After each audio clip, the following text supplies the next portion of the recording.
My friend was in his 30s. He had a job. He would always, most times, if you ask him what he's up to, he will tell you he's working. He travels for work. He delivers as much as he can, and there was nothing like it shouldn't even be a factor unless the person starts having I don't know, maybe starts having frequent crises that affects their work. As long as the person shows you that they're capable of doing this and they actually deliver, then their genotype should not even be in question. Yeah.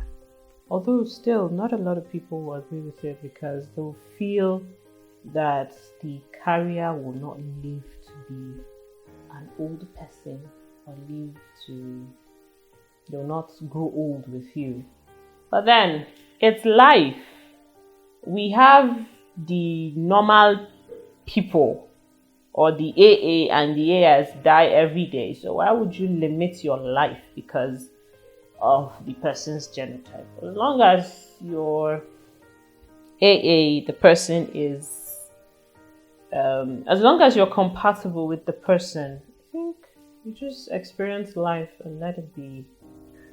If death comes, then we'll all die anyway, so why keep waiting and not live your life or not love the person that you want to love, especially if you're compatible with the person.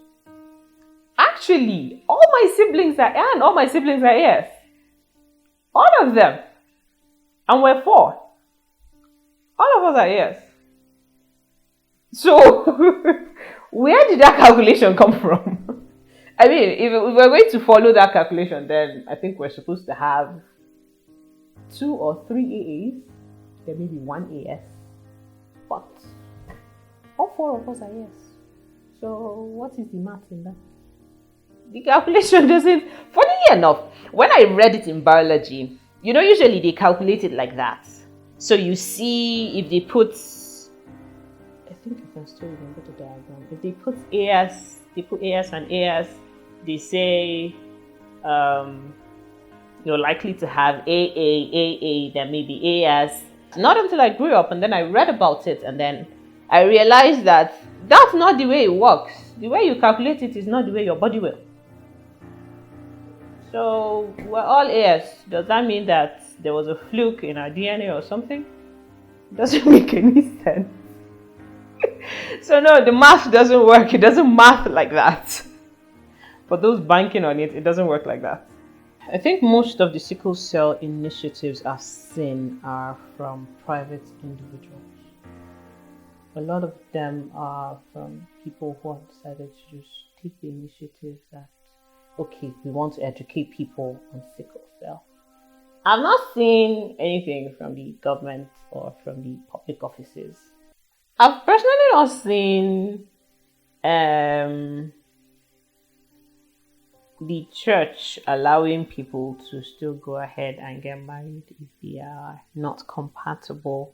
But I know they make you run tests before you get married. Maybe if they can, instead of people waiting to go that deep before getting tested, how about it becomes maybe pick a Sunday to talk about it in church instead of preach about a different thing. So you tell people that are in relationships that you should go get checked. You and your partner should go get checked before you even get to the man proposing, and then you start planning for marriage, and then I don't think they even do it because I'm Equa. I turn Equa, and Equa has this. Is it 6 or 4 months counseling period? You shouldn't even wait to get to that stage. Talk more of after the counseling, because I think they ask you to go for the test after the counseling. You shouldn't go that far.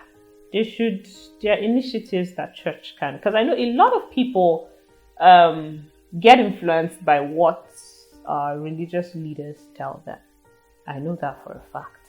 So if they can try and help out by talking about it as much as they can, it will help too.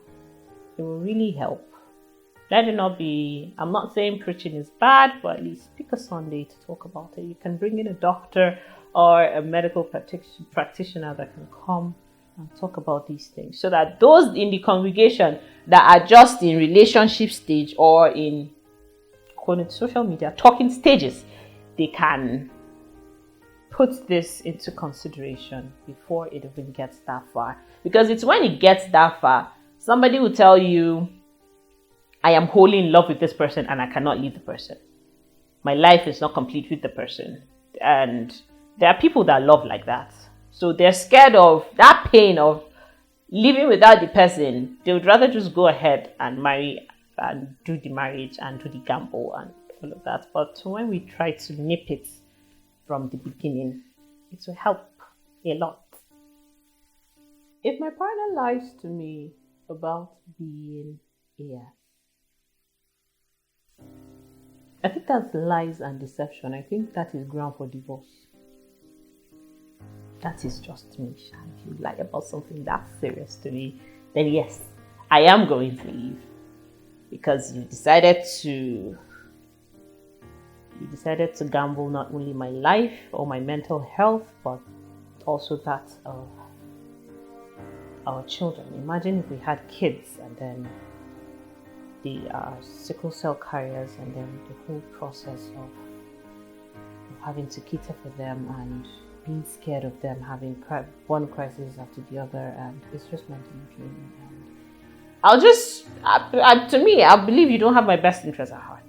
You won't want me. Like, I don't like, I hate to see people going through the whole mental trauma of catering for their kids when their kids have crisis. I wouldn't want to be in that position. So you intentionally putting me in that position, no, you don't like me at all. My name is Horo Eden Udu. I'm an entrepreneur and I'm a humanitarian worker. So I think I give this advice to my friends always, especially those that start new relationships. Ask for your partner's genotype. If the person considers it rude, then so be it. But you're just trying to protect yourself. You're trying to protect your kids, and I think that should be really important, especially for those that want to have kids. Ask your genotype early, and also our government, our religious leaders, the society at large. It will take the contribution from all of us to reduce the number of sickle cell carriers in the society, because these people are suffering. It's not remove the financial burden, it's the mental stress, the physical exhaustion. It's a lot. We had a carrier come to our office. He came to our office last week. If you see him, he said he was 30, but he could pass for a 15-year-old. I am not kidding. So his parents are late, and he was dealing with ulcer, he was dealing with asthma, and the dust in Hamatan. And he was also a sickle cell carrier. So at first we thought he was lying, because we had a case like that. The guy came, said he wanted drugs, and we bought the drugs for him, and he went. It's all those people that used to resell drugs and then pocket the money. So we had to go and find out. Then the pharmacy he usually goes to, we went there, and the pharmacist said, yes, he knows the guy. Sometimes he helps him out with. That was when we said, okay, we got him the drugs. And if you see him, he's a graduate. Like he worked in, or he studied one of these medical lines. So imagine that type of situation. All these things, we can reduce them a bit, because these people are suffering. And a lot of them are even suffering because their parents were ignorant, or they themselves are ignorant. The people around them are ignorant. So sensitization will help. Those of us that know better, let's do better. Don't let anybody make you feel as if you're not enough. You're a human being. You're entitled to every other thing, the other genotype. You're entitled to every other thing they're entitled to. You have the right to live your life. You have the right to work. You have the right to experience life the way they are. Don't allow anybody stigmatize you, tell you that because you're sickle cell, you're not allowed here, because you're sickle cell, you're not qualified for this job, or you're not supposed to attend this school, or all those little talks that don't make sense. You are enough. You can also educate people on what it's like to live as a sickle cell carrier.